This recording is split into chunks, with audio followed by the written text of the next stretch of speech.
কুমিল্লা ১৪গ্রাম উপজেলার বাতিশা ইউনিয়নের পাড্ডা বাজারে সরকারি খালের জমি দখল করে স্থাপনা নির্মাণ করলেন কেন্দ্রীয় কৃষক লীগের সদস্য আব্দুল হাই কানু।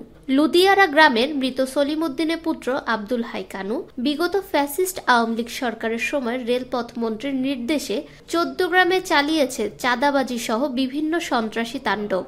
২০১৬ সালের ২রা সেপ্টেম্বর ১৪গ্রাম উপজেলাধীন পাড্ডা বাজারে কৃষক লীগের কেন্দ্রীয় সদস্য আব্দুল হাই কানু ও তার পুত্র গোলাম মোস্তফা বিপ্লবের নির্দেশে প্রকাশ্যে গুলি চালিয়ে যুবলীগ কর্মী রানাকে নির্মমভাবে হত্যা করে। শুধু তাই নয়, আব্দুল হাই কানুর নেতৃত্বে ১৪গ্রাম থানার ভারপ্রাপ্ত কর্মকর্তা শুভরঞ্জন এর নির্দেশে এসআই আরিফ সঙ্গীয় পুলিশ সদস্য নিয়ে ২০১৮ সালের ১৩ই আগস্ট বাংলাদেশ জামায়াত ইসলামীর প্রোগ্রাম থেকে সাবেক ১৪গ্রাম উপজেলা আমির বীর মুক্তিযোদ্ধা মোহাম্মদ আক্তারুজ্জামান সহ ৮ জনকে আটক করেন ১৪গ্রাম থানা পুলিশ।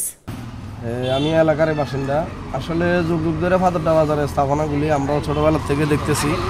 এটি বিভিন্ন কারণে পর্যায়ক্রমে এগুলির মধ্যে এগুলি করা হয়, পরিচালিত করা হয়। এমনকি এখানে দোকান দোকানগুলি যদি সরকারি স্থাপনা হয়ে থাকে তাহলে এটা আমরা শুনেছি যে এই জায়গাটা নাকি সরকারি জায়গা। যদি সরকারি হয়ে থাকে তাহলে সরকার তদন্ত সাপেক্ষে ব্যবস্থা নেয়, নিষ্ঠভাবে এটা ব্যবস্থা নেয়। আপনি কি জানেন এই সরকার তো লক্ষ লক্ষ টাকা এখান থেকে রাজস্ব পেত, কিন্তু এখন সরকার রাজস্ব হারিয়েছে। সরকার তো অবশ্যই রাজস্ব হারিয়েছে। যদি সরকারি স্থাপনা হয়ে থাকে তাহলে অবশ্যই সরকার এখান থেকে রাজস্ব। আচ্ছা, এই যে দোকানগুলো আমরা শুনেছি যে হেলাল মেম্বার এবং কানু যে মুক্তিযোদ্ধা তাদের নিয়ন্ত্রণে এখানে সন্ত্রাসের তার সৃষ্টি হতো। হ্যাঁ, এই বিষয়ে একটু আপনি বলবেন যে মুক্তিযোদ্ধাটা আজকে যাকে নিয়ে আমরা এত কিছু হচ্ছে সেও কিন্তু যদি যেখানে জড়িত থাকে, আপনারা কি চান এটা কি সুস্থ বিচার হোক? এটাতে যদি তারা অবশ্যই জড়িত থাকে, আমি চাই যে সবারই তদন্ত করে সুস্থ বিচার হোক। যেই হোক, সে মুক্তিযোদ্ধা কানু হোক বা যেই হোক, আমি চাই এটার সুস্থ তদন্ত হোক এবং কি তাদের সঠিক বিচার হোক। এই বাজার অনেক আগে থেকেই আওয়ামী লীগের নিয়ন্ত্রণেই চলতো। আমরা চাচ্ছি এই বাজার সম্পূর্ণভাবে সরকার তার নিয়ন্ত্রণে নিয়ে নিক এবং কি সরকারের হস্তক্ষেপে এই বাজার সম্পূর্ণভাবে সুন্দরভাবে সামনের দিকে অগ্রসর হোক। হ্যাঁ, এটা তো জানি যে একসময় মুক্তিযোদ্ধা কানু নিয়ন্ত্রণে চলতো। এই বিষয়ে বলেন।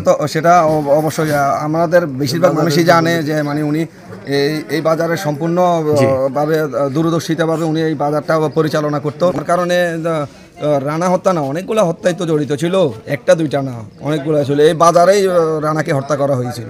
এ বিষয়ে ১৪গ্রাম উপজেলা সহকারী কমিশনার ভূমি জাকিরা সরওয়ার লিমা প্রতিবেদককে বলেন, উক্ত বিষয়ে পূর্বে জানা ছিল না বিধায় আইনগত ব্যবস্থা নিতে পারিনি। তবে সংশ্লিষ্ট মহলের দাবি ১৪গ্রামের এসিল্যান্ড পূর্ব থেকে এ বিষয়ে অবগত রয়েছেন। আব্দুল হাই কানু সহ আওয়ামী লীগের অন্যান্য চাঁদাবাজদের বিষয়ে ভুক্তভোগী স্থানীয় মিন্টু ও সিরাজুল ইসলাম বলেন, বিগত আওয়ামী লীগের আমলে নৈরাজ্য হামলা মামলা চালিয়েছে কানু বাহিনী।